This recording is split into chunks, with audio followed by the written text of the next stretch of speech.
৫৬তম দিন পেরোলেও এখনও প্রকৃত ইঙ্গিত পেলেনি ইরান ইসরায়েল যুক্তরাষ্ট্র যুদ্ধ থামার। ওয়াশিংটন ও তেহরানের পারস্পরিক বোঝাপড়া ঠিকঠাক না হওয়া পর্যন্ত শিগগিরই যুদ্ধ বন্ধ হবে না, এটা স্পষ্ট। দুপক্ষের এই দর কষাকষি এগিয়ে নিতে এক টেবিলে বসার কোনো বিকল্প নেই, তাই তাদের মধ্যস্থতায় মরিয়া হয়েছে পাকিস্তান।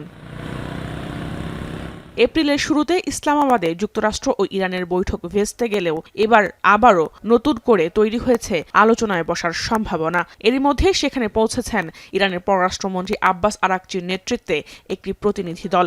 যুক্তরাষ্ট্রের পক্ষ থেকে ট্রাম্পের মধ্যপ্রাচ্য বিষয়ক বিশেষ দূত স্টিভ উইটকফ ও তার জামাতা জ্যারেড কুশনার। যোগ দিতে পারেন মার্কিন vice president JD Vance. Nova LED TV, ঝকঝকে ছবি, নিখুঁত শব্দ, ৫ বছরের ওয়ারেন্টি। নোভা মানে সঠিক মান, নিশ্চিত সেবা।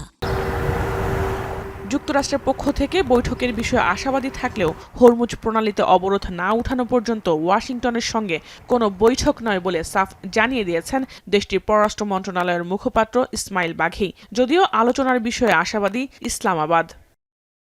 যখন হাতছানি মিলছে দুপক্ষের আলোচনায় বসার, তখন হরমুজ প্রণালীতে ইরানের একটি জাহাজ আটক করেছে মার্কিন রণতরী ইউএসএস রাফায়েল প্যারেল্টা, দাবি যুক্তরাষ্ট্রের সেন্ট্রাল কমান্ডের।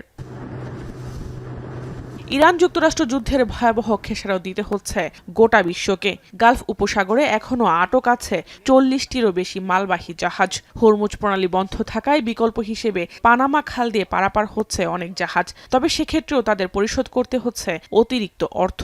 এছাড়াও চীনের প্রধান তেল শোধনাগার সহ ইরানের তেলবাহী ৪০টির বেশি শিপিং কোম্পানি ও ট্যাংকারের উপর নিষেধাজ্ঞা দিয়েছে যুক্তরাষ্ট্র।